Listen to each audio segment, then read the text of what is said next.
This episode of Cognitive Dissonance is brought to you by our patrons. You fucking rock. Be advised that this show is not for children, the faint of heart, or the easily offended. The explicit tag is there for a reason.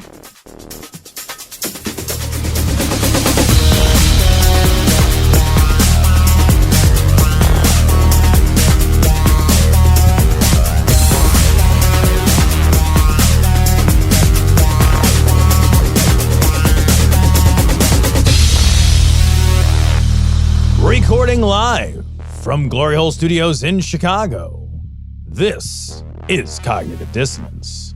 Every episode we blast anyone who gets in our way. We bring critical thinking, skepticism, and irreverence to any topic that makes the news, makes it big, or makes us mad. It's skeptical, it's political, and there is no welcome mat. This is episode 532 of Cognitive Dissonance. And Cecil, yeah. You know, we took a week off. Yeah. And 2020 had a new surprise. What's that, Tom? Well, a certain Mr. West has thrown his hat into the political arena, except for in, I think, 9 states where he's too late for the fucking filing deadline. He can't just walk in and be like, but Yeezy wants it. Dude, what is even happening? What is even happening? I don't know, man. We have here are our choices as I understand them right now. You have a crazy racist grandfather who used to be a reality TV show star before he became inexplicably president. Right, You've got a deeply mentally ill rap star, hip hop artist, whatever. And then Joe Biden. These are real things that are happening right now. Like, I will tell you, man. I will tell you now, the biggest surprise for me is Joe Biden. Like, man, you can push me over with a feather because when we talked about Joe Biden, I don't mind Yeezy. Like, I get Yeezy. Yeezy makes sense. Biden, on the other hand, what the fuck is up with that? Jesus. Man, fucking Kanye releasing like, I'm in. That is the most 2020 thing to possibly happen. Genuinely is. It genuinely is. During a week when like the COVID cases are absolutely just skyrocketing. They're up like every day I look at them and they're up like 70, 80, 90% on a 14-day curve. You know, they're shooting through the roof and like crazy shit is happening every minute and the world seems insane. And then like one morning you wake up and Kanye West is running for president. You're like, yes, yes, yes. And that, by the way, is Kanye's actual slogan. Yes. That is his political slogan. His slogan is just yes? Yes. Yes? That's his whole slogan. Yes. And he says in his interview, he says the slogan is yes, not yup or yeah, but yes. It's the fucking best, dude. So, Tom, we have, at the end of the show tonight, we will have our installment of Vulgarity for Charity. If you missed it, we were on the Scathing show last week, and we did an episode of Vulgarity for Charity. So if you're waiting for your roast, it could be in either of those places. Boopity scoop, scoopity whoop poop scoop, poopity scoopity whoop, whoop, scoopty whoopty scoopty poop, poopity scoop whoop poop. So, Cecil, you want to talk about this Forbes article? So, Kanye didn't just announce, like, that he was running for president on July 4th, by the way. Fucking just baller. He was interviewed. And my God, this interview. I just got to run through some of these questions, Cecil, with you. And, sure, and kinda, yeah. No, absolutely, yeah. You know, and I thought about this, actually, prior to our record, because it's only fair. During the primaries, we gave plenty of time to go through candidate by candidate and kind of do a little breakdown of what that candidate stood for to really act, I think, as a public service for our listeners. So I think this interview... How many fucking Grammys does Biden have? That's what I'm asking. That's a fucking hard-hitting question I'm asking.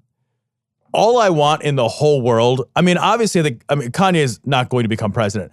But when he doesn't, Wait a second. I know, I'm sorry. You said the same thing about Trump. I know. I don't even know why I said that. But what I want more than anything is whoever is standing there at Inauguration Day, I want Kanye to run up and be like, I'm going to let you finish. I'm going to let you finish. He's trying to swear him in, and he won't let him talk. Right. He takes the mic away from Roberts. It's like, no, I'll let you finish. I'm going to let you finish that oath in a minute. But I just want to say that Scalia was the best Supreme Court justice ever. Scalia. That would be the greatest. That would be the greatest 2020 moment of all time. Jesus Christ. That would be awesome. He's married to Kardashians, Kim right? Kardashian. Yep. Yeah. That would be a hilarious inauguration. That would be so good. It would be so good, dude. She's sitting there making duck face and taking selfies in the back. She's Instagramming the whole thing. Like, what else do you do? Like, that's what, Melania is a real model, like an actual runway model. But Kim Kardashian and the rest of them, they're Instagram influencers. They're selfie people. Right. You know what I mean? So they may have a selfie stick with them shooting away. Like, somebody goes to take her picture. She's like, no. I'm the expert on taking pictures of me. I take a picture of me.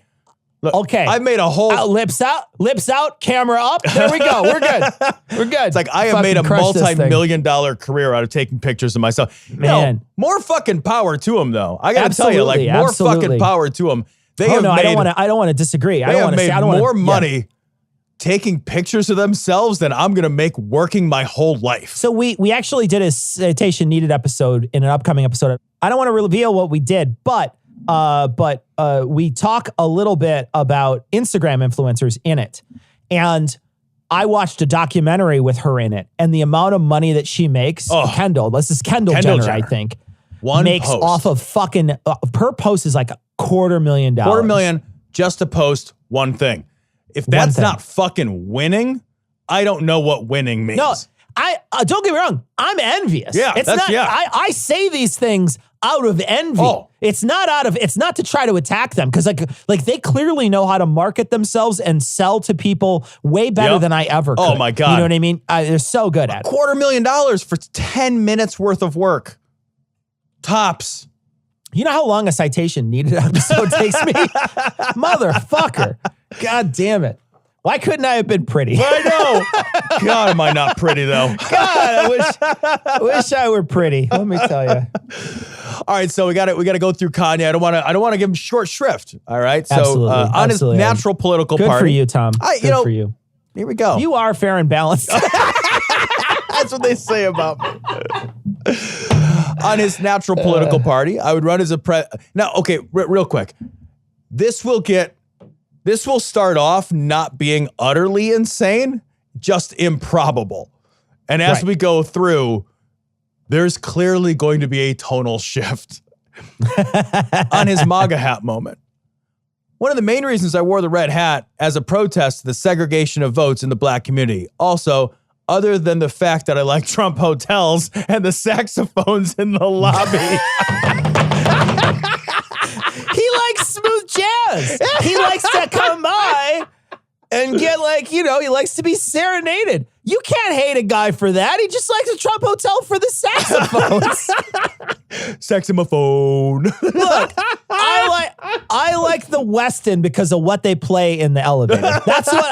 That's how I choose hotels. I'm literally 100%. I don't care about the bed. I don't care about the service. I don't care if you could spit in my fucking mouth at the check-in desk. I don't even care. If you have bad elevator music, I'll never be back. I'm checking out. I'm never coming back. I love that he chose a political side. And the other thing to remember as we go through this is that remember that Kanye is a darling of the right.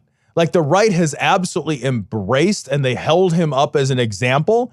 And he's like, yeah, I wore that hat because I like your hotel. Not like your views. Not I support your policies and politics. It's like, I like your hotels.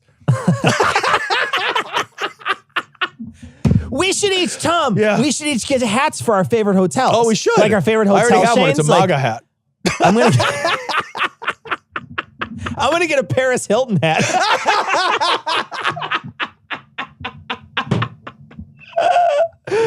Oh man. On discussions on race with the White House. One time I talked to Jared Kushner, who was saying, we don't have black leaders, we have hustlers. Why? Because they killed all the black leaders. What? And I love this aside. Requests for comment from the White House and the Kushner companies last night were not immediately returned.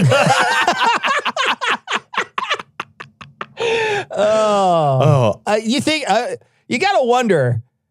Do they when Kanye comes in? Do you think they get a little street with him? Do you think that they? Jared's trying that shit. Do you think It'd be that, so weird and awkward? Do you think Jared is just he's just being like so?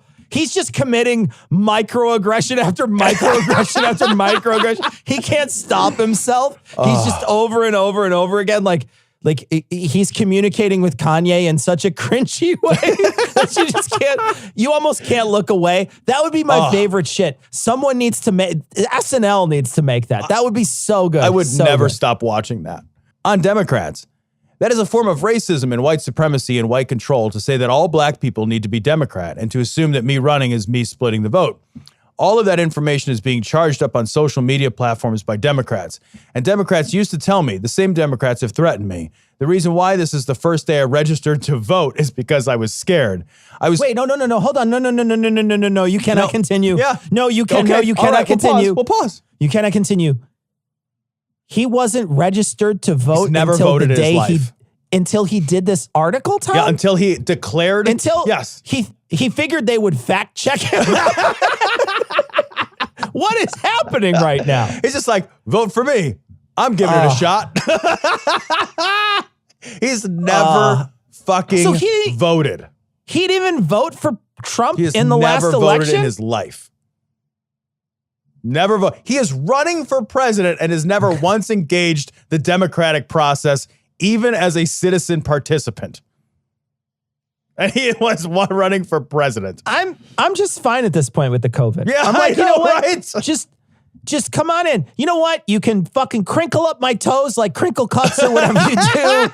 You can fucking infect all the fucking blood vessels in my heart. You know, whatever you want to do. You do what you got to do to me. Take me, coronavirus. I'm ready. I'm ready now.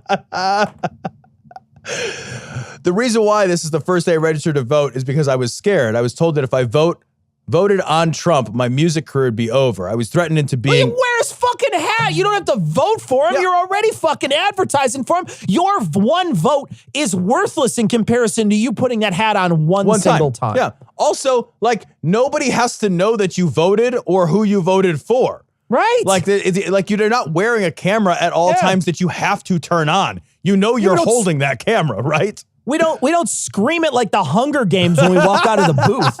Like we just fucking you just vote and then you walk home and you go home and nobody knew what happened. I love this next line. I was threatened into being in one party. You weren't in any party. You never voted. Yeah, right. What are you talking about? You pieced out of the party. What are you talking about?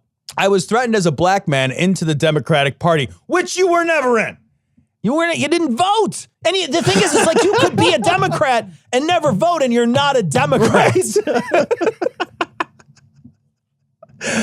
I was threatened as a celebrity into being one party. I was threatened as a black man into the Democratic Party. And that's what the Democrats are doing emotionally to my people, threatening him to the point where this white man can tell a black man, if you don't vote for me, you're not black. That is something that Biden said. Yeah, he did. Absolutely. Yeah, that's the thing that is, Biden like, said. That's not totally devoid of that whole, let me just say, like, that whole screed, when you take out the nonsense, is not devoid of all merit, right? There is a de facto assumption on the side of the Democratic establishment that they can count on the black vote. Now, I do think and they probably take it for granted. I do think that the reality is that in all of recent memory, they have been able to count on the black vote. So historically, that's borne out by the facts of what happens. And look at what happened with Biden. Right. You know what I mean? Like there was a guy who had no traction in 2 states that were majority white voters. Right. He had no traction whatsoever. He got face fucked in those states. Yep. But the moment he started going to places where there was a large Democratic minority vote, he won hands down. Yep. Crushed it. So there's a huge support for Biden on the other side by black voters. Yep. And it's borne out in all the data. Yep. So on how the race will be decided. So here's what he says on how the race will be decided, Cecil. Let's see if the appointing is at 2020 or if it's 2024, because God appoints the president. If I win in 2020, then it was God's appointment. If I win in 2024, then that was God's appointment. Yeah. Okay, hold on. Let's keep going. Let's get power through He this, had buddy. me in the first half, admittedly. Right? He had me in the first half, All right, let's start. admittedly. On the coronavirus cure, we pray. We pray for the freedom. It's all about God. We need to stop doing things that make God mad. Yeah. Let me tell you something. Once I turned old enough to touch myself, I've been making God mad a lot. On vaccines. It's so many of our children that are being vaccinated and paralyzed. And so when they say the way we're going to fix COVID is with vaccine, I'm extremely cautious. That's the mark of the beast. They want to put chips inside of us. Jesus Christ. Oh, Jesus They want to do Christ. all kinds of things to make it where we can't cross the gates of heaven. I'm sorry when I say they, the humans that have the devil inside them. And the saddest thing is that we won't all make it to heaven, that there'll be some of us that don't make it. Next question. Do you think while this guy is interviewing him, he's just thinking, I shouldn't be torturing this mentally ill person like this? I don't know, because like he is not well. I'm deciding to run for president. It's when I was being offered the Michael Jackson Video Vanguard Awards at MTV. You know, so many stories about when I decided to run for president begin with that same line. Man. I remember being at my mom's house, my mother-in-law, because my house was being worked on. She calls me son. I call her mom. I was in the shower thinking, yeah, there you go, Cecil. Just a little bit of color, a little bit of insight into Kanye's world, buddy. Nice. You got a peek behind the curtain. I was in the shower thinking, I write raps in the shower. It hit me to say, you're going to run for president. And this I love. And I started laughing hysterically. I was like, this is the best. I'm going to go out there and they're going to think I'm going to do these songs and do this for entertainment, how rigged award shows are, and then say I'm going to run for president. And I just laughed in the shower. I don't know for how long, but that's the moment it hit me. He's a crazy person, hysterically laughing in the shower. Like for such a long period of time, he doesn't, like time isn't working anymore properly. Oh, man. This is happening, buddy. This is a Forbes article. This is a Forbes article. Yeah. They sent a real reporter to talk to him. This is not. Yeah. Yeah. This is actually crazier than the rent is too damn high guy. Right. The rent is too damn high. He had a point. The rent's really high. This is crazier than the guy who lived in his buddy's basement with the leather hat. On his foreign policy. I haven't developed it yet. I'm focused on protecting America first with our great military. Let's focus on ourselves first. Get out of here. Get out of here. How do you focus on yourself during a global pandemic, you idiots? All right, you're going to lead a nation in an international crisis. What are your thoughts on international issues? I don't have a lot, but I do know I'm going to use the military is what he just said. What would you use the military for if not part of your foreign policy? All right, see, so one more just to give you some flavor here, because I think this is great. On the Wakanda management model, here's what he said about this, Cecil. A lot of the Africans do not like the movie Black Panther and representation of themselves in Wakanda, but I'm going to use the framework of Wakanda right now because it's the best explanation of what our design group is going to feel like in the White House. That's a positive idea. You got Kanye West. Remember, Kanye West is speaking right now. He's talking about Kanye West in the third person. He's Bob Doling himself. Yeah. You got Kanye West, one of the most powerful humans. I'm not saying the most because we got a lot of alien level superpowers and it's only collectively that we can set it free. What's happening, man? Let's get back to Wakanda. Like in the movie, in Wakanda, when the king went to visit that lead scientist, they have the shoes wrap around her shoes.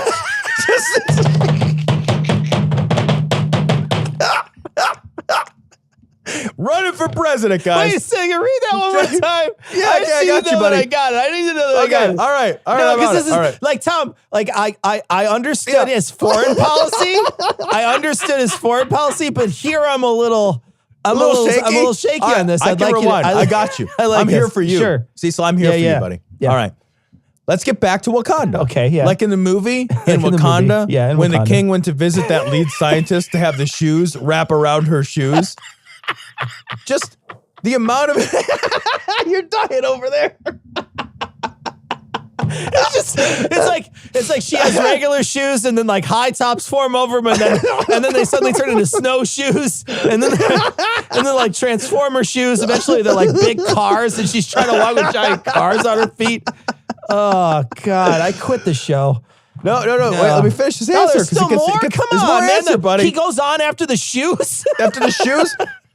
Just the amount of innovation that can happen. The amount of innovation in medicine, like Big Pharma, we're going to work, innovate together. This is not going to be some Nipsey Hussle being murdered. They're doing a documentary. We have so many soldiers that die for our freedom of information, that there is a cure for AIDS out there. There is going to be a big mix of Big Pharma and holistic. I can't. That is... Tom, yeah, buddy. Tom.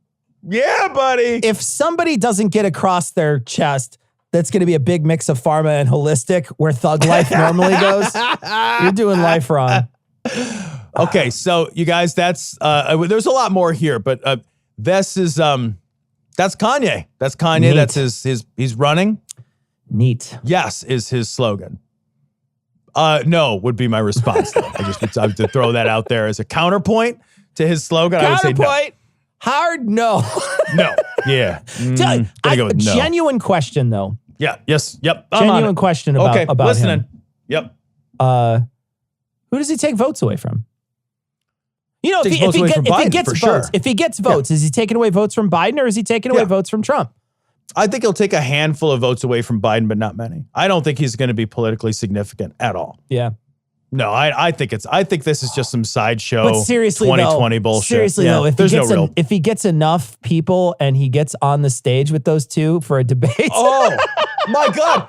Nothing in the world. I thought Marianne Williamson was crazy. If there is a debate, Cecil, if there is a debate between Donald Trump, Kanye West, and Joe Biden, I will take the day off of work and roll around in baby oil in anticipation of how fucking excited I'm going to be. I will, like, nothing in the whole world, would make me greasier with joy than that idea. Man, I'm right there with you, dude.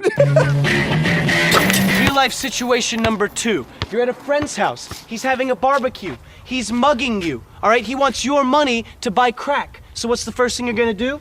Wrist control. All right, you got the wrist. Now, do you feel that? Do you feel I'm kind of controlling your movements a little bit? Because that's when I pull out my gun. All right, now he's afraid of my gun. He's afraid my gun will shoot him in the head. So I have complete control. Another mugging thwarted. All right, see, so this story's from ABC News.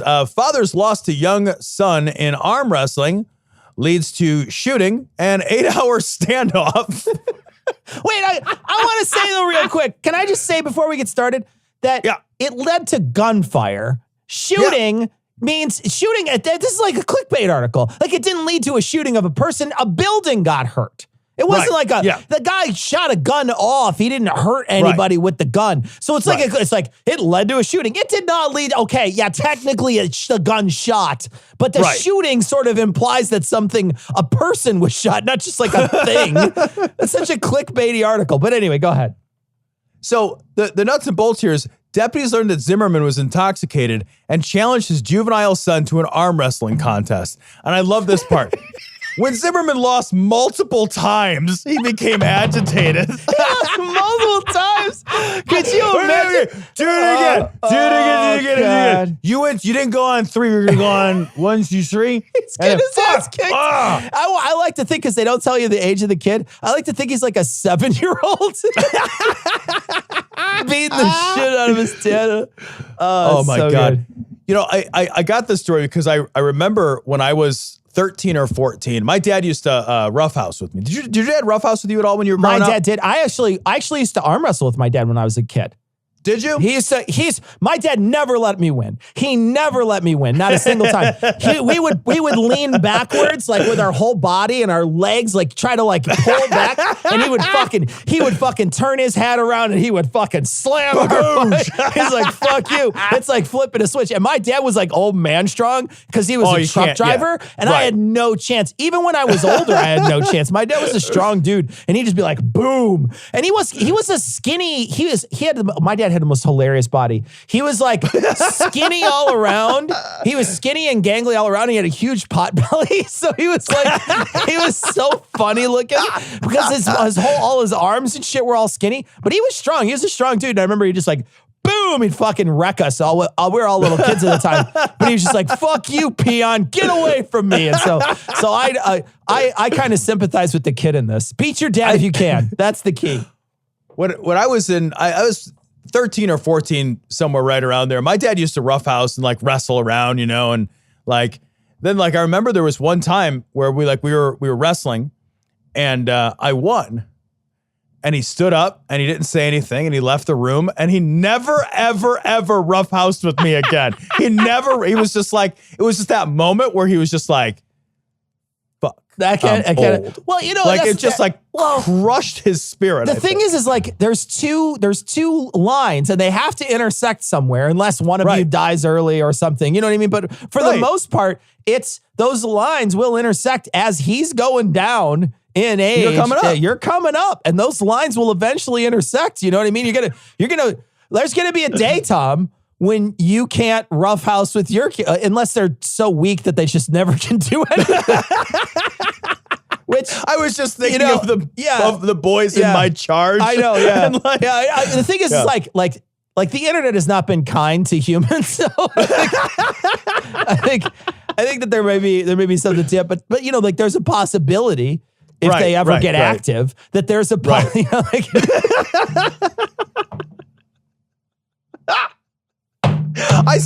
I feel like I got a few years. You got a couple years on him still, Tom. You got a couple of years. I feel good on that. Got a couple of years. I did roughhouse with the boys not that long ago. Like my two sons are like 13 and 13 and 13 and 14 now, but like this is a few months ago, but they both decided they were going to like gang up on me and they like ran after me. And so I picked the one up. There's one of them that's real skinny. And so I picked him up and I just tucked him behind my back. And he was so I held him with one arm, just tucked behind my back and just wrestled the bigger one, the heavy one with my one arm. Years ago, Tom and I were at a party and we're all drinking. And this guy who used to wrestle in high school was like a 6'2". He couldn't have weighed more than 125 pounds. Oh, he's very thin. And he said to Tom, he's like, I'll wrestle you. And so they went outside and he basically wrapped himself around Tom's leg. He covered Tom's leg with his leg. So he wrapped his legs around Tom and then he wrapped his body around the upper part of Tom. And Tom just stood up.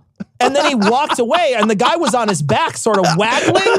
And Tom just walked away, like, okay, well, I can't grab you, but you can't stop me from doing the things. You can't stop me from continuing on with my day. And then so Tom just walked away, and this guy is like, whoa, I'm on here. Hey, I'm on here. What are you doing? I do remember that. God, it's like in the movies when a guy accidentally grabs a hold of a brontosaurus's neck and then regrets it. Like that's what it was. It's like, whoa, I'm on here. What are you doing? God. I love this. There's nothing else to this story. The rest of the story is nonsense. I just love that he loses multiple times. There's an 8-hour standoff, though, too, which is hilarious that he's so butthurt it takes him 8 hours to calm down. He had to sober up, right? He's like, all right. Jesus, how unbelievable. Oh, God, I hit that guy. Oh, man. Oh, great. Only crime all day. Sir, I am so sorry. I was looking at my, Sir, I'm sorry. Sir, I'm sorry. Sir, we got to exchange information. Why is he running? That was totally my fault. Oh, my God. That's marijuana. Good stuff, too. Oh, man. All right. Yeah, that's how we doing in Reno. Woo-hoo-hoo-hoo. This story I love because it's just so wonderfully unlucky. Yeah. This is from Fox. Police, man in stolen vehicle flees officers, crashes into woman in separately stolen vehicle in Newberg, both arrested. The craziest thing is while they were driving, they both swiped right on Tinder at the same time, and that's why they crashed. It's a match. It's a match, all right. So good. That's just amazing. That story is just... That's a fucking twofer for the cops. And it's one of those like, don't ever tell me the odds. What are the odds? Tom, what are the odds that we're talking, they're in fucking Oregon. Like, this is not like I guess I don't know what the crime rate is in Oregon, But it doesn't fit. It's not like they're in the middle of some hotbed of awful crime like Chicago. Baltimore. You know, Right, they're not in the middle of Chicago driving. They're not in Baltimore. They're not in St. Louis. They're not in, one of these places where you would expect a lot of crime. It just happens to be two people in Oregon. I'm surprised two cars could bounce into each other in Oregon, let alone both of them at the same time be fucking stolen. I can't even imagine. You're the cops. You're like, or you're this woman. You're just driving along. It's like, boom, you get nailed. You're like, oh, you're gonna. Oh man. Oh man. They're like trying to show each other their insurance cards, and they both pull out screwdrivers that they used to hotwire the car. I don't have it. I just have this. That's all I brought. Don't fuck with me! I have the power of God and anime on my side! Wait, It's over 9,000! This is from the Friendly Atheist. Lawsuit says atheist Parolee spent 5 months in jail for not going to Bible study. So the gist here is this guy, Mark Janney, gets arrested. He gets released from jail on parole. And a condition of his parole was that he had to go live at the Denver Rescue Mission, which is like a Christian homeless shelter. And the shelter's rules is that if you're there, you have to participate in worship services. And he's like, well, he said, look, I'll live there, but I don't want to do like the religious piece of it. So he was willing to go and to be there and be under their supervision, but he just didn't want to attend like the sing-songy religious bullshit. And they're like, all right, no, that's just, no, fucking parole revoked. He couldn't do it. Admittedly, though, 1 month of Bible study feels like 5 months, like regular months. You know what I mean? Like if you have to do 1 month of Bible study, it's equivalent to 5 months of your life. When was the last time you went to church? Like not a wedding or a funeral is what I mean. Oh, God, I don't remember. I don't go to church services. I can't imagine having to go to church at this point. Like I haven't been to church since I was a teenager. Yeah. Like for like a service. On your own. You've been to weddings. I've been to weddings too. That's what I mean. Like different. outside of weddings and funerals. Weddings and funerals. Because I was at a funeral last year. You know what I mean? Right. Or a church funeral. Yeah. That stuff you're going, but you're not like attending. Yeah. They still like do all the service. They still do all the weirdness where they're waving a fucking ball of incense around and splashing the coffin with water and saying all kinds of weird shit, and people get up and read some dumb passage of a book. So it's still weird, but it's not weird by choice. It's not going there by choice and feeling weird. I can't imagine being like, okay, you can get out of jail and go to church. I'd be like, how bad was jail? Yeah. Like how bad? I don't know. You just say you're making a decision. It's you're like, okay, but it's a hard one. But I really like, what if you really got along with your cellie? Yeah. You know? Yeah, where you were in the middle of a class or whatever, and you just think, you know what? Maybe I will stick around until the end of this class. I'll finish this class out. Yeah. Instead of having to go to church.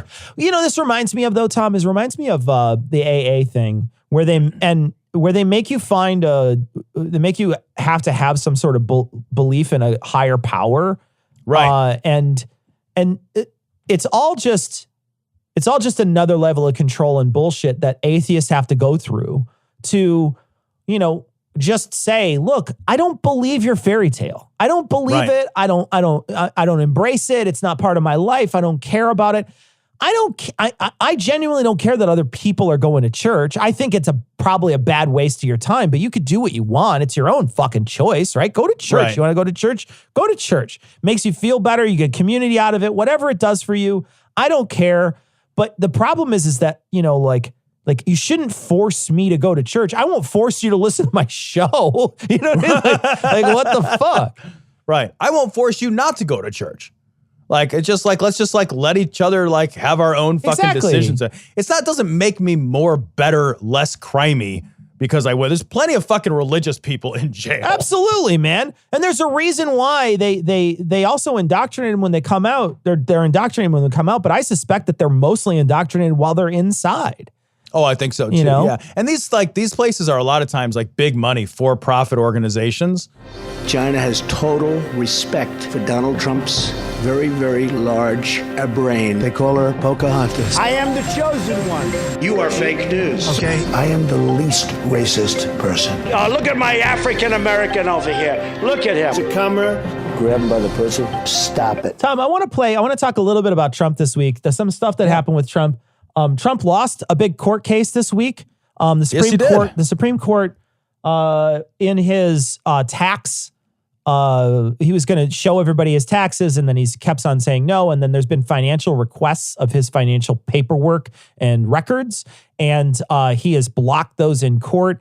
And the Supreme Court has kicked that back down to the lower courts, saying no. So it's been thrown back down, I think, at this point.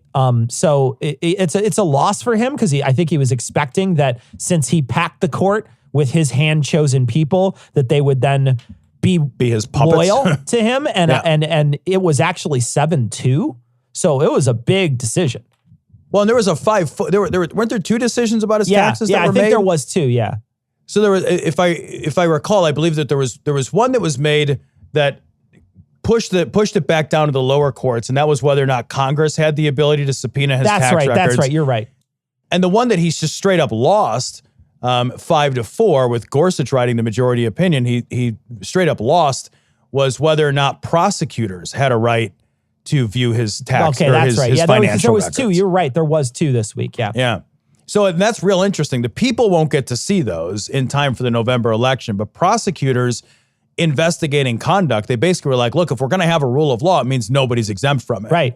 So Congress, that gets kicked down. But, in terms of like whether or not prosecutors have an ability to subpoena his records. Yeah. Absolutely they do.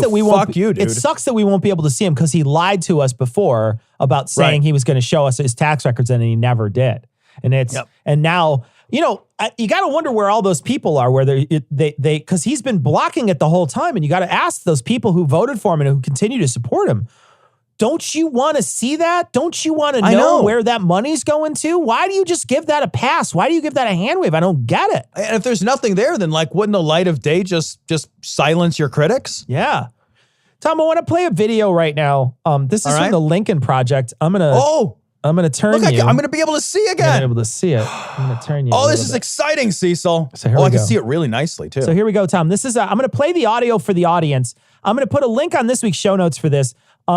Understand that what's happening in this video all the time is names are being flashed and people's faces are being flashed that they're talking about, the Republicans that have supported Trump. Someday soon, the time of Trump will pass. This circus of incompetence, corruption, and cruelty will end. When it does, the men and women in Trump's Republican Party will come to you, telling you they can repair the damage he's done. They'll beg you to forget their votes to exonerate Trump from his crimes, ask you to forgive their silence, their cowardice, and their betrayals as Trump wrecked this nation. Every time they had a choice between America and Trump, they chose Trump. Every time they were called to the service of this nation and their sacred oath, they chose Trump. Every time. Learn their names. Remember their actions. And never, ever trust them again. So that's from the Lincoln Project. And the reason why I wanted to play that and the reason why I wanted to talk about it, the thing that I would hope that this ever happened on my end of things, where someone is being, someone's being, ruining horrible? the nation as a fucking Democrat. I would hope that I would make this video. They recognize the badness of not just one person in their party, but that person was supported by many other people in their party, and they recognize the shittiness of that person. Mm-hmm. And it makes me hopeful for politics when I see the stuff that they're putting out, because it's not just anything but Trump. They're saying anything but the Republicans at this point, because so many of them have supported Trump in the past. Yeah, and the Lincoln Project has been crushing it. Yeah. They have absolutely been crushing it. Their videos are strong and to the point, and they're not just anti-Trump, they're anti-Trump and pro-Biden. Yeah. Right? Because that's the way that you get people to come out and to vote and to affect change. If all people do is say, I don't want to vote for Trump, that's not a vote for Biden. That might just be not a vote. And like, that's not a calculus you can count on. Right. Not a vote is not a vote. Yeah. Right. So like suppressing the vote on the right is good generally for the left, but it's not as good as suppressing it and giving the left a point. Exactly. Right. So they're Republicans. Yeah. And they're coming out and saying like, yeah, all right, you're going to ruin my fucking party. Yeah. And now no one's going to trust me again. Yeah. Like if they want to ever have credibility for the future, they have to do this. Yeah. They have to. Yeah. And those motherfuckers like Lindsey Graham and Mitch McConnell and Cotton and Collins, like those fucking people, like they're garbage now. Like hopefully they've ruined their careers. What on earth could you possibly be thinking? You know, it says a lot about the right, and I think it says a lot about the left too, because the left can eat itself too. But it says a lot about the right if you know that you're Ted Cruz. First off, God, you're Ted Cruz. That's the worst thing that could ever happen. That's to you. the worst thing to know about yourself. That's the worst. I mean, like there's bad things to be in the universe, and it's Ted Cruz. But the fact is that he's talked about your family. He's insulted you. He's been nothing but a fucking degenerate shithead to you. And you have to fucking lick his cum off the table. You know what I mean? Yep. Like the amount of ass kissing you have to do to that guy just so you get elected. It's not worth it, man. Have you ever had a job in your life where you would be willing to do something like that? I know I've never had a job like that in my life. No. So the fact that these guys are just so willing to bend over and and the way Lindsey Graham talked about him before he was elected was he hated him. You could tell he hated him. He thought it was going to be an ever-Trumper. He was absolutely going to be the end of the world for us. And the people who've supported him since the beginning got kicked out of his administration. Jeff Sessions was one of the first people to stand up and say, I like Trump. And he got fucking ejected from the administration. So, he has no loyalty. He's proven it over and over and over again that he has no loyalty. And these people still, they will get on their hands and knees and beg for his support. When, wouldn't it have been something for us to make fun of Ted Cruz for so long? And then when Trump does something to say stuff like, for example, a couple weeks ago, you had mentioned that Ted Cruz wouldn't comment on his tweets. What if he made a comment on his tweets? The only fucking Republican that seemed to have any fucking backbone is dead right now. McCain walked out and gave the thumbs down. Nobody's willing to do that. Everybody else thinks it's political suicide. Well, if it's political suicide, then you're a monolith. Then you never have any dissenting opinions and there's no conversation to be had. It's just really sad that that's where we're at in this country. It is, but, like the strength of the Republican Party has been their ability to circle their wagons. And like that has been their strength for such a long time. But I do wonder if we're now at a place where circling the wagons is going to blow up in their fucking faces because they circled their wagons around this unbelievably toxic character of Trump. Yeah. And like for maybe the first handful of months, they probably thought like, okay, like we can control this guy, we can get some things done. But like as 2016 through 2020 presented some of the most significant challenges in the past probably 20 years for an executive, and to have incompetent leadership at that high of a level, they circled a wagon around exactly the wrong guy at exactly the wrong time in history. And like that is the one time that strategy could blow up in their fucking faces. I don't know if it will, because I don't know how like educated and honest people are about, how they vote. There's a lot of people that are wagon circlers too. Yeah. So we'll fucking see. I think we want to be clear too that the Lincoln Project doesn't reflect any of the values that Tom and I have at all. Really, we're not. I mean, it's a Republican organization. I think both of us are just sort of blown away that there's a rift of some kind in their party where they're willing to call out members of their own party, which is unique, I think, to say the least. And the other thing too is like, even a broken clock is right twice a day, and so we look at all the things that they're producing and the videos, specifically the ads that they're producing that are critical of Donald Trump. These are all correct, whether or not I agree with the other positions that the Lincoln Project has. These particular videos are, in fact, true.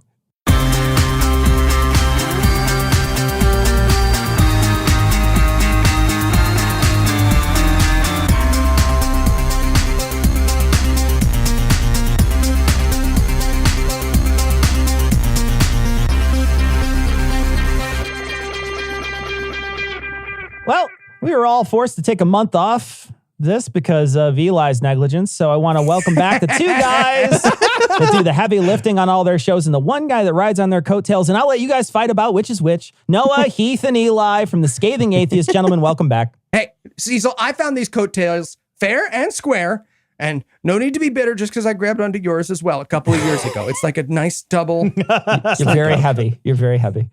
Let's dive right in, Noah. Venture would like a roast of their friend, Eric.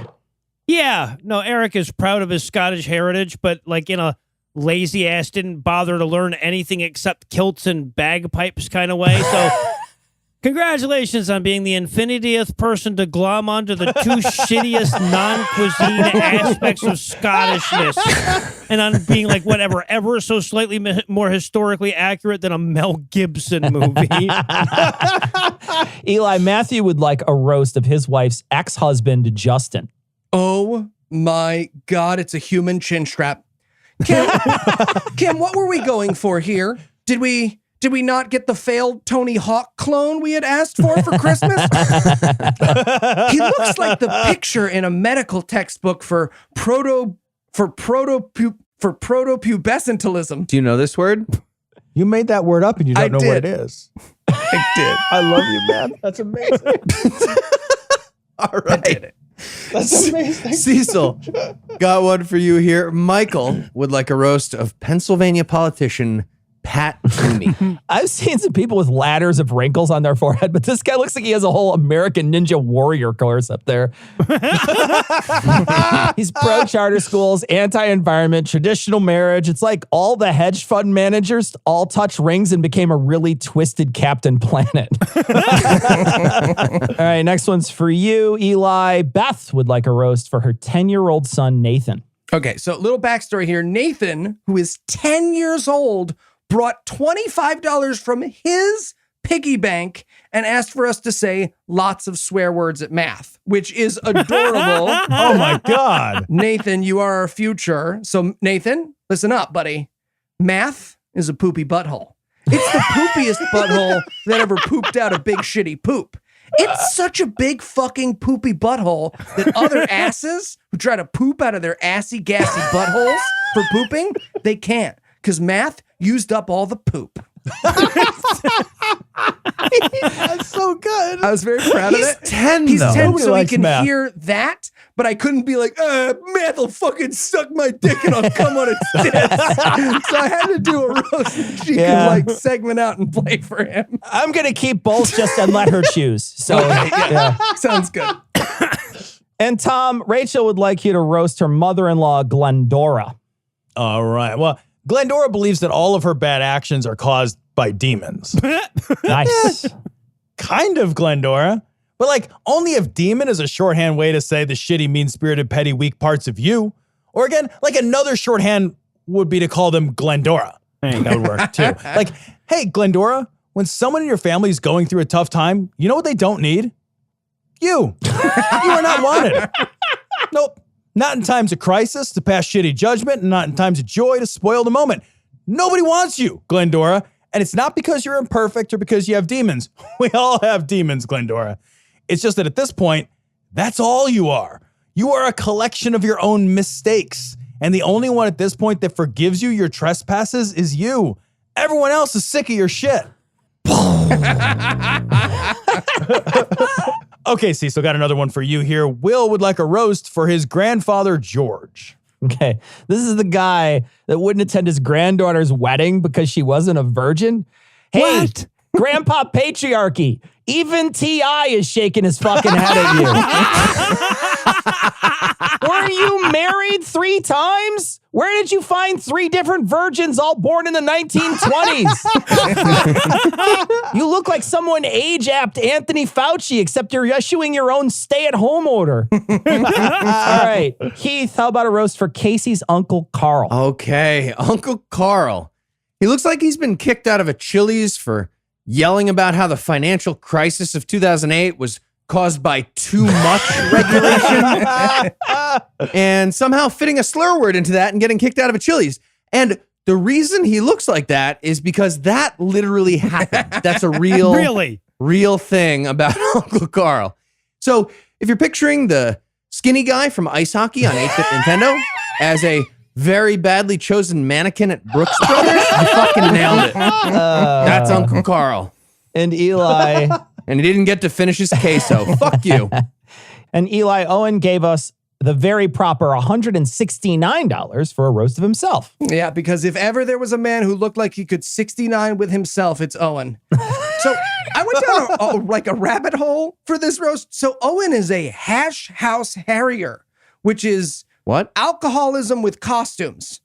Sorry, alcoholism with costumes is technically American Halloween. It's British alcoholism with costumes. So, I mean, what can you say to a man whose hobby includes drinking, wearing silly-er clothes? Am I right? I mean, you look like Simon Pegg touring secondary schools after a year of recovery while secretly buying glue from the shop teacher. But still, this one was a challenge, Owen. This one was a challenge. That's what I'm saying. Noah Weston would like a roast of his friend, Patrick. Ah, Patrick. Patrick, who went to with enough mustache wax, I won't even need a personality school of personal hygiene. Yeah. Wes says that Patrick is A, actually one of the best people they know, and B, a hipster that wears Converses and collects vinyl records. So I can only conclude that Patrick is the only person Weston has ever met.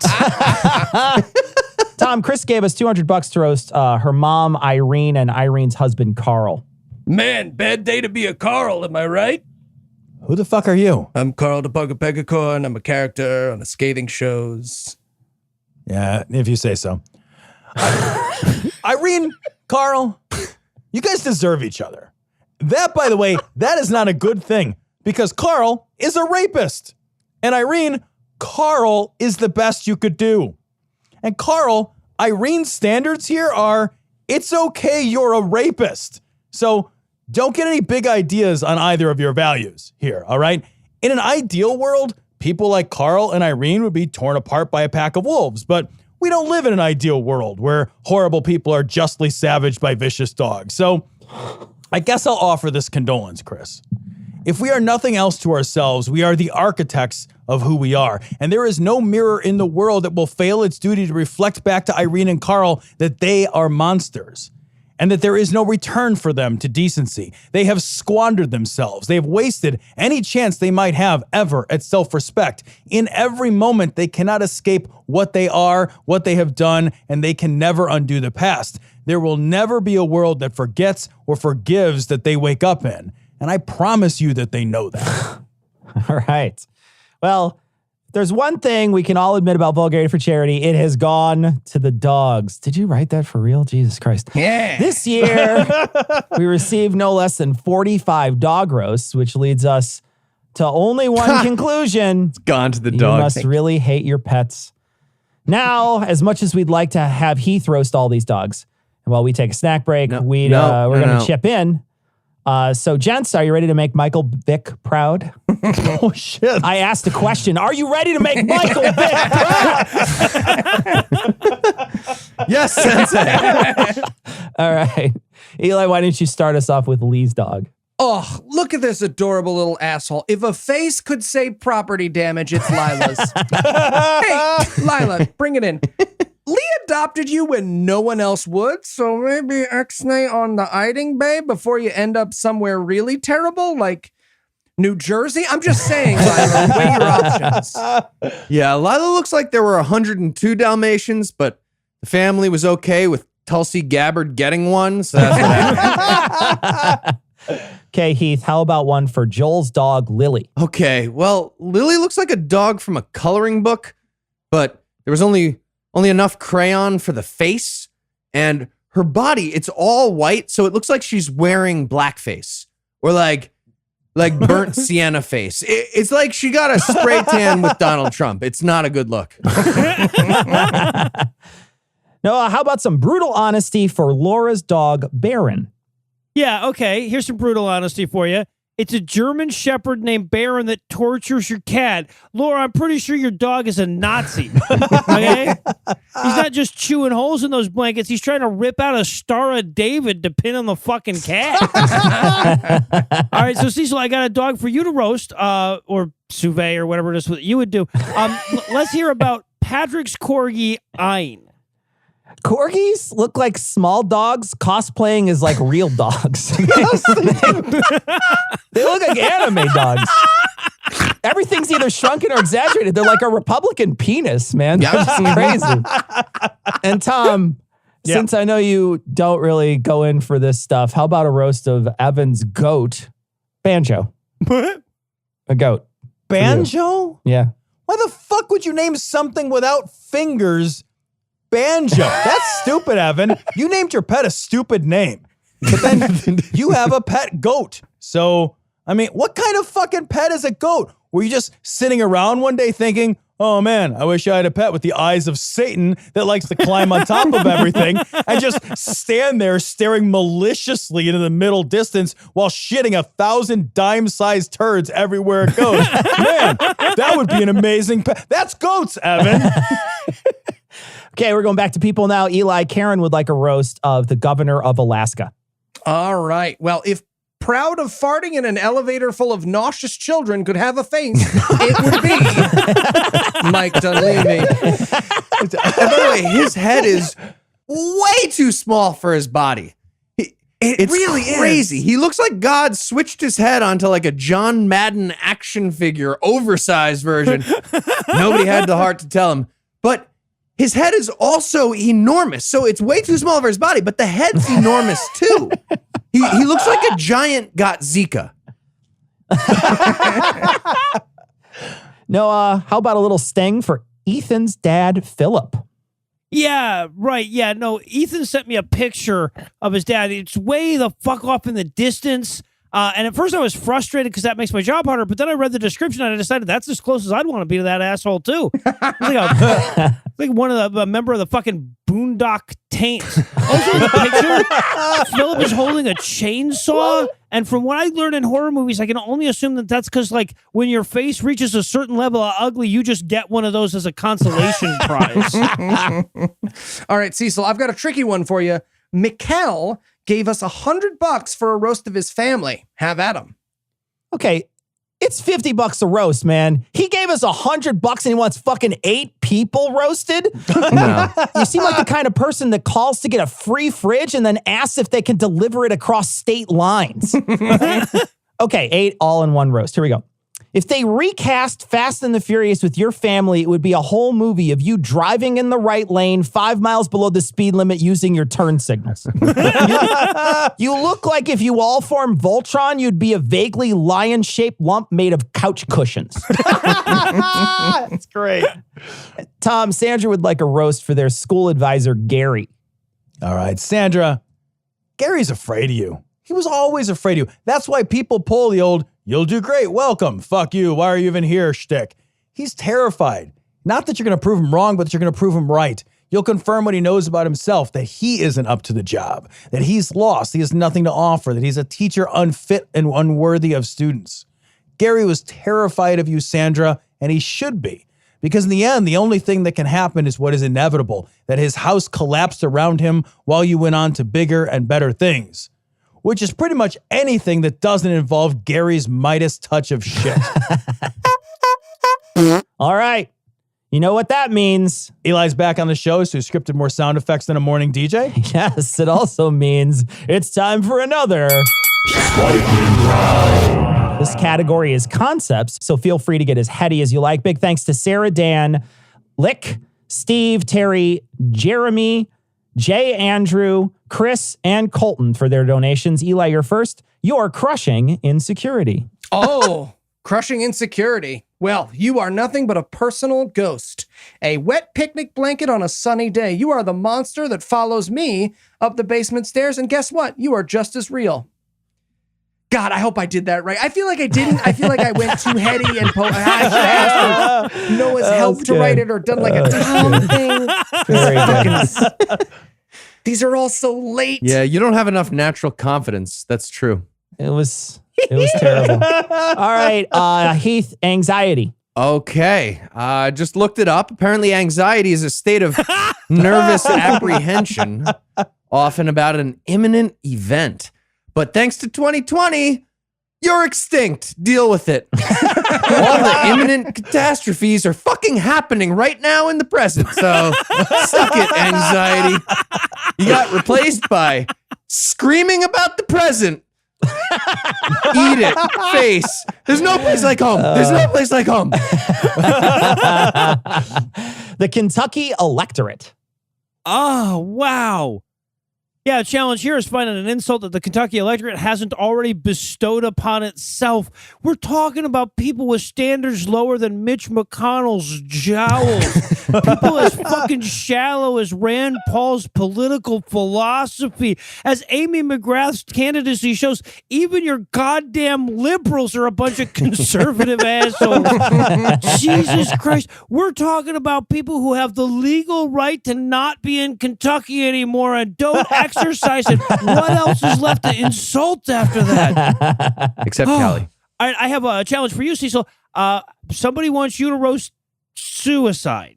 Okay, this is kind of a cop-out, but neither I nor anyone else is going to joke about this, but that's because I'm the editor, so no matter what you say, I'm going to edit it out. So instead, just let me say that there's always someone to talk to. If you're thinking suicidal thoughts, you can call 1-800-273-8255 if you're in the U.S. or 116-123 in the U.K. But hey, you paid for a roast of suicide. So let's do J.K. Rowling, who has very much committed career suicide with her turf war. J.K. Rowling has such enormous cheeks, you'd think that she'd use those oversized muscles to keep her fucking mouth shut. It looks like two chicken leg quarters having an ass-kicking contest. And side note, she looks like she puts on makeup with echolocation. Okay, Tom, how about childhood dreams? Oh, God. Look, if your childhood dreams meant anything, we'd all be astronaut firefighters playing rock and roll in space and talking to dolphins. But kids are fucking stupid, and they dream of the wrong things. Kids have dreams they're going to get some job or ride some talent in a way that the job will define them. Tom Curry, rock god, it will say under your name when you're interviewed, except it won't. And not just because it's statistically unlikely. No, most of you will abandon your childhood dreams because one day you'll realize that you don't want those dreams anymore. That you had those dreams because you were a kid. And again, kids are fucking stupid.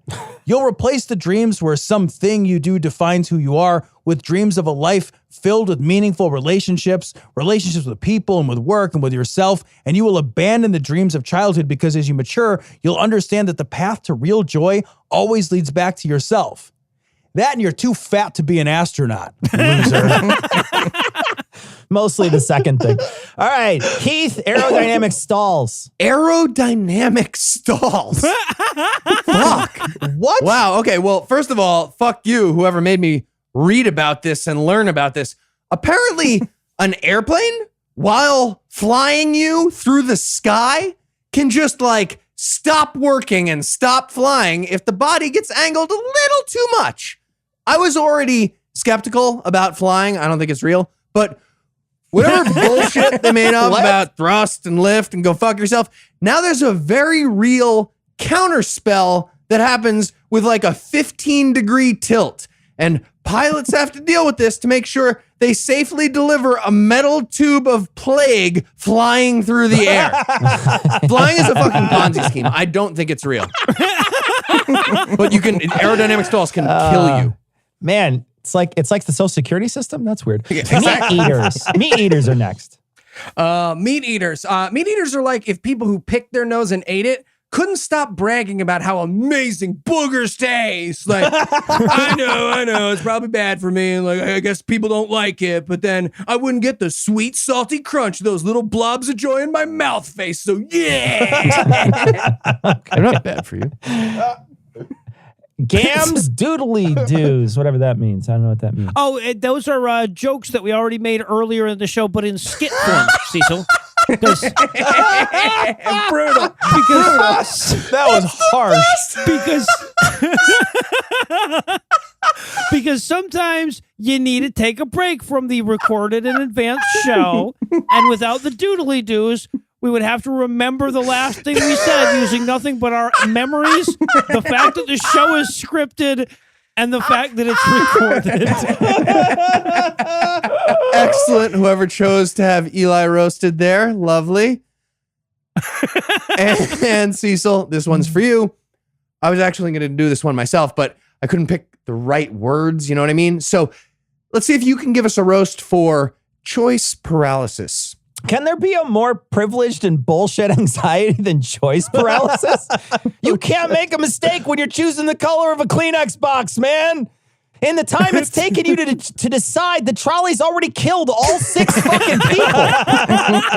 If you were Sophie, you would have already given up and asked the waiter to pick one of your kids in the kitchen and surprise you. That is a fucked up sequel. All right. Yeah, the original was so lighthearted. So, lastly, I don't know, it's not lastly, but Tom, how about the concept of abstraction? All right. Abstraction deals with ideas rather than events, which is great if you happen to find yourself locked in Plato's cave. Except even there, it's kind of fucking tedious because if I were there locked up next to you, I'd rather we spent our time trying to get the fuck out of that cave. That's the problem with abstraction. It's a first step confused with the conclusion. Let me put this more plainly. All we are is meat. Your mind, your thoughts, everyone you love, everything that has ever mattered is an interaction of physical beings in the world. Divorce yourself from events and exist in spaces lacking physicality means that those moments quite literally lack substance. Abstraction is being stuck. It's intellectual training wheels. It's the first step in a journey that lacking body has no weight or merit. Abstraction is less than masturbation. It lacks purpose and climax. It's all foreplay. It's intellectual blue balls, and it's for cowards. Okay. Well, let's mix it up a bit. This next round of roasts, I got a special challenge for you. I'd like you to phrase your roast in the form of a backhanded compliment. Noah, you're first. Do you have anything nice to say about George's desk? I do, but I just want to point out beforehand that basically Tom's roast just now was the same as Eli's math ate all the poopy poops roast. It's just different wording, but it's basically the same thing. I just wanted to point that out. So, hey, George, great job hiding your desk. I mean, holy shit, dude, that's impressive. It truly is. Yes, there's no single uncluttered surface, nor is there a surface that could theoretically become uncluttered within the span of a single human lifetime. But if the fate of the world is ever hanging on our species' ability to speed assemble a steampunk pedicure robot while huffing glue, it'll all have been worth it. Okay, Heath, nicest thing you could say about Niels' father, Todd. Okay. Todd. Yeah, no, you're looking good. That homophobic St. Patty's Day parade did need a geriatric soccer team, so great job putting that together and being the captain. All right. Cecil, I got a hard one for you. What compliment do you have for John's Aunt Martha? I had no idea they had the final boss Karen hair on the Supercuts menu. And I mean, it really highlights the thickness of your face. Because without it, you just look like a thumb wearing a wig, and now you look like a swollen thumb wearing a wig. So it's nice. Eli, you're up next. You got a compliment for the Christian punk band Crash Amazing. Dog. Crash Dog. Google image these guys, by the way, because it's a Doing good it right name. now. Because here's what's awesome. When you hear your name and then you hear Crash Dog's music, I think, yep, this music is better than hearing a car hit my dog. A little. It's good anchoring. Yeah. Good for you guys. Yeah. And by the way, yes, now that I've Googled you, you do look awesome. I know people tell you otherwise, but henchman for a Spy Kids villain, that's an underused look. Don't let anyone tell you otherwise. Tom, Steve would like to hear a big old compliment for Eli's parenting skills. All right. Well, I think Eli is actually going to make a great dad. From the way Anna takes care of him, he'll certainly have no trouble identifying with being the child. Oh, shit. Actually, though, I mean, Eli's probably got plenty of chops as a parent. He spits up anytime he tries to eat anything. He shits uncontrollably. So they're going to have plenty of things to bond over. Honestly, though, I have nothing but confidence that Eli will be a truly remarkable parent so long as he doesn't try to teach Max how to spell. I actually don't think many kids in the world will ever be so well loved as Eli's. Oh, well, you stole most of that first part from my wife's Father's Day post. So, all right, last group of roasts are for the big spenders. The folks who shelled out major cash for us to kick some ass. So anyone who wants to jump in here, feel free. All right, why don't you start us off, Cecil, with a roast of Daniel's twin brother, Sean. Okay, wait. You're identical twins? He's a foot shorter than you? How's that possible? He looks like Joel Osteen if he lost everything and had to shop at Brooks Brothers. You know? You should probably listen to your brother, you know, when he warns you about your terrible relationship. Seems like he's got a good bird's eye view of the situation. And judging by this picture, so would a 14-year-old with a growth spurt. So, Jesus, can we talk more about your erect nipples here too? Thank you so I would like to talk about that. Thank you. Yep. What are you thinking about? How your ex makes you wear nipple clamps when you write out an alimony check? Like, what the fuck is going through your head? dude, you look like if the catchphrase for Men's Warehouse was "Nobody will remember how you look." Okay, he's got one for you here. Ricardo would like a roast of Tucker. Fantastic choice, Ricardo. Tucker Carlson, I don't know how he does this, but he somehow looks like somebody just like always explained to him how the international date line works and he doesn't get it. And he's confused. Tucker Carlson looks like the first racist turn of the century ghost that figured out how to eat other ghosts. Tucker Carlson sounds like a sex act with the lights off, a hole in the sheet, and a lot of crying.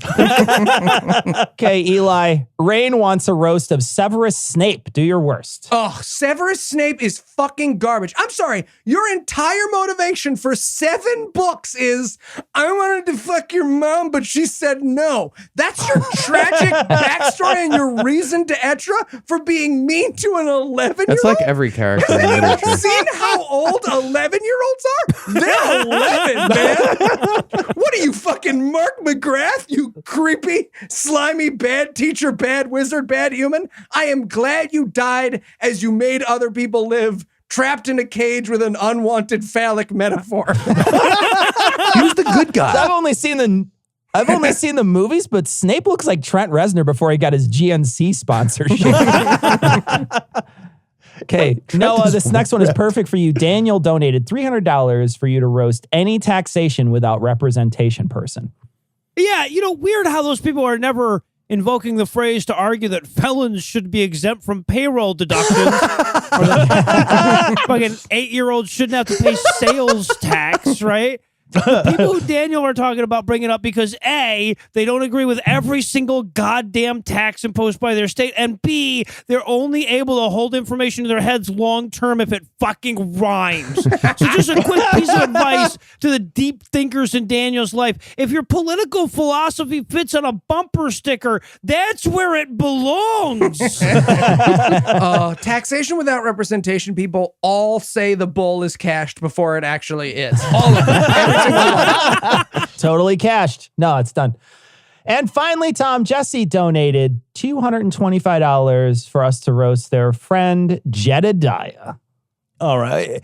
Jedediah is a hyper-religious mentor. It's something Jesse called a religious alternative college. I have so many questions. First, I'm going to go right ahead and say, I didn't know Jedediah was a real name. I guess the children of the corn have to grow up sometime, but fucking wow. What in the fuck does a mentor at a religious alternative college even do? What does alternative college mean? Look, if you're not college, just be not college. I get that. Like, wait, what is this? A bunch of inbred knuckle draggers want to pretend the dinosaurs all died because one time it rained too much? So what? What do you need a mentor for to not learn stuff? Is that hard? You can't do that on your own? Jesus Christ. Jedediah shares his Facebook account also with his wife, Kelly. They're Jedediah and Kelly. Guarantee that's not all they're sharing. All right, guarantee. But Jesse, there's a solution for guys like Jedediah and Kelly. One click of block, and they are instantly erased. They are eradicated to the dustbin of your own forgetting. Put people that don't matter where they belong, Jesse, where they put themselves on a back burner so far away, you forget they were ever there. Okay. Well, that wraps up another session We always have to end with Tom for some reason. I don't know why we do this. I don't know why they do this to ourselves. But anyway. For the joy of it. It's for the joy. Thanks so much for joining us, guys. Thanks for coming on. We'll see you guys soon. Thanks for having us. Thanks, guys.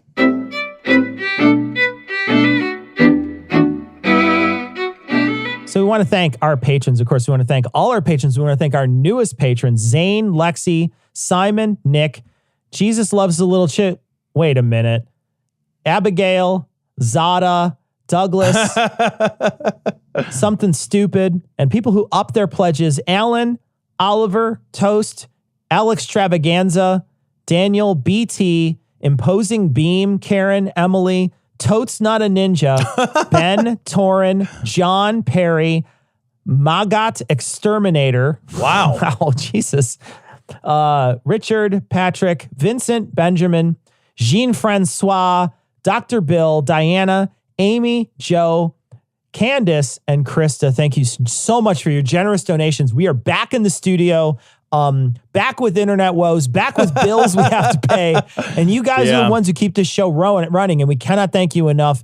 Both Tom and I are still tiptoeing along, hoping we come in underneath the radar enough so we don't get fired. And we would just appreciate everybody during this time of leanness that everyone is experiencing. We genuinely appreciate the outpouring of support. You guys keep this show running, and we can't thank you enough. Got a bunch of messages we want to bounce through here because we didn't miss some last week. We had a pretty good response to what we did last week. A couple people said they really enjoyed it. We didn't get a ton of messages, but we got some.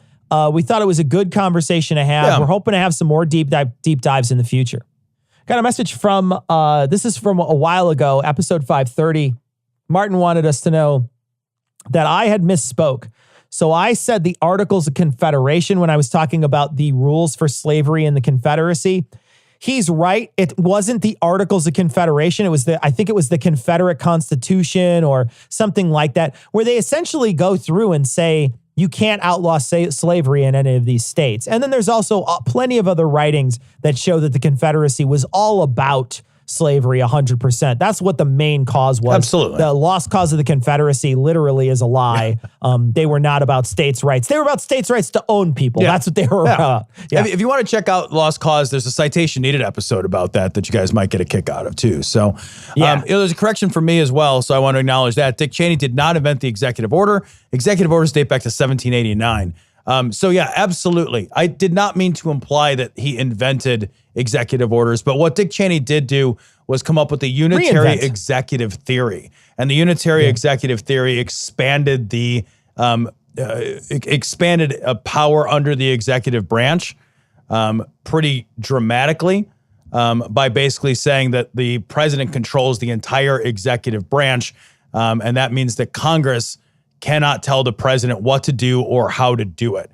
And that expansion, that unitary executive theory expansion, allowed for executive orders to be issued at a greater number and over a greater number of topics. So I wasn't clear in that, and I apologize. We got a message from Aaron, and he sent us a KKK image, which we will be posting on this week's show notes. This is episode 532.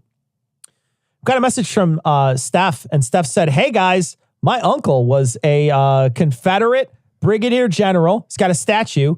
Fuck the iconography. Fuck the bullshit slavery worshipers. Fuck that bullshit. Tear down the statue of my uncle. Yeah, good. Probably a great uncle at this point. Yeah, why protect somebody that did bad things just because they happen to be related to you 6 generations back or some shit? That's crazy. That's crazy. That is crazy to me. Yeah, you shouldn't hero worship those fucking losers. Get rid of them. Right. Fuck them. We got somebody on Twitter sent us a message. They were a fucking they were listening to us, and they work in museums and deal with statues all the time, and they're like, you're 100% right. Fucking, you don't learn anything from a statue. Fuck off. Tear it down. You learn from the person who's going to tell you about the statue, right? And I wouldn't mind if there was fucking publicly available bunch of everybody who shows the statue to be like, no, this is this is a racist bullshit statue, but they're never depicted like that. They're always depicted as like, look at how fucking proud this guy is in his proud dress work. And look, he's got his sword held up high and he's super proud about all the work he did to enslave people. Like, fuck that guy. Yeah. Fuck him and fucking running. Free of context and information, statues like imply heroism. So I want to play this. Somebody sent this to us. This is Donald Trump, and he's talking about totalitarianism, and we want to play it. We want to play it here for you. So One of their political weapons is cancel culture, driving people from their jobs, shaming dissenters, and demanding total submission from anyone who disagrees. This is the very definition of totalitarianism. Of what is it again? Of what, Cecil? It's anti-disestablishmentarianism. It's all tyrannosaurexism. Tyrannosaurexism. Fucking good for you, buddy. Good for you, buddy. Way to go. God. Someone sent us a song of Alex Jones, and he's singing because people, when he said "I'll eat your ass," they memed it, and this, to me, I talked to Tom earlier. It's a song about him saying he's going to eat somebody's ass like corn cobs, is what he said. And I got to say, one of the things that this proves to me is that he just leans into shit. He leans into the meme. He's leaning into it to get popularity. He's like, no, I'll fucking eat your leftist ass like corn cob. I'll do it. And so he's going out of his way to meme himself to gain popularity, which shows me that he's not 100% genuine. He knows what sells. Well, and you got to lean in to really get that ass too. You know what I mean? You do. To get it like a corn cob? Yeah. Hell yeah, you do. You got to get in there. No one's eating ass without a little you got to just fucking commit to that. Yeah. Someone's got to be backing up at the same time. So there's got to be there's pressure on the quads. Like, you've got to get into that mule stance. You know what I mean? Talk about legal brothels a couple weeks ago. Matt sent a message. Matt number 1 sent a message in, and I just want to read this part of it. He said, so he tried a legal brothel, went out of his way just for curiosity. And he said, the most boring encounter of my life. I've had more satisfying shits. Don't get the appeal at all. Crossed off the bucket list, but seriously, transactional sex is meh. Look, buddy, when you look like I do, every sex is transactional. So don't you be putting this down. That's how it works. Got a message from Kernan. It's an image for a movie, a Trump movie, which is very funny. We're going to post it on this week's show notes. We got a message from someone who wanted to say, again, this is just an email, so I don't want to read who it is. But they wanted to say that they were sex trafficked as children, and they also said that boys get sex trafficked too. And we did spend a lot of time on girls, but you're absolutely right. Boys get sex trafficked too, and it's an issue that we should be paying attention to as well. Anybody who's it doesn't matter gender, whoever's gender, it doesn't matter. Whoever's getting sex trafficked, it's important to pay attention to every time. We also got a message from Wolfwing, who said he just doesn't know if he can take 4 more years of Trump and very great, powerful, and best. I know. Those words are garbage words now. Man, they're just what garbage. The fuck? Yeah. What the fuck? All right, so that's going to wrap it up for this week. We want to thank, of course, the Scathing Atheist Citation Needed guys, Noah, Heath, and Eli, for joining us today for a little Vulgarity for Charity. A lot of fun. We're going to keep rolling these things out until we're done. They're great folks, and they have a ton of other podcasts. So if you want to check out their podcasts, you can go to Citation Needed. CitationPod.com has all their other podcasts listed. It's pretty easy to go to. But that's another one of their podcasts that we do with them. If you haven't checked out Citation Needed, you should. A lot of fun. We always have a lot of fun on that show. But we want to thank them for coming on, hanging out with us, and doing another episode of Citation Needed. You could check out us on their show. This last Thursday was released, Scathing Atheists. So you can check us out on their show doing another round of Vulgarity for Charity. So if you're waiting for your roast, it may have appeared in that episode. So that's going to wrap it up for this week. Be sure to join us for our live streams, 9 p.m. Central, YouTube, Twitch, et cetera, et cetera. And we have a lot of fun on them. So take a moment out of your evening. Come join us. Hang out with us. Interact with us. We have a lot of fun. We'll catch you guys next week, though. We're going to leave you like we always do with the Skeptic's Creed. Credulity is not a virtue. It's fortune cookie cutter, mommy issue, hypno Babylon bullshit. couched in scientician, double bubble, toil and trouble, pseudo quasi-alternative, acupunctuating, pressurized, stereogram, pyramidal, free energy healing, water downward spiral, brain deadpan, sales pitch, late night info docutainment. Leo, Pisces, cancer cures, detox, reflex, foot massage, death and towers, tarot cards, psychic healing, crystal balls, Bigfoot, Yeti, aliens, churches, mosques and synagogues, temples, dragons, giant worms, Atlantis, dolphins, truthers, birthers, witches, wizards, vaccine nuts, shaman healers, evangelists, conspiracy, doublespeak, stigmata, nonsense. Expose your sides. Thrust your hands, bloody, evidential, conclusive. Doubt even this.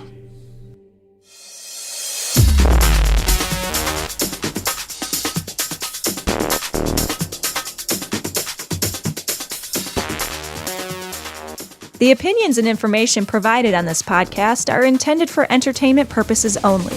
All opinions are solely that of Glory Hole Studios, LLC. Cognitive Dissonance makes no representations as to accuracy, completeness, currentness, suitability, or validity of any information, and will not be liable for any errors, damages, or butthurt arising from consumption. All information is provided on an as-is basis. No refunds. Produced in association with the local Dairy Council and viewers like you.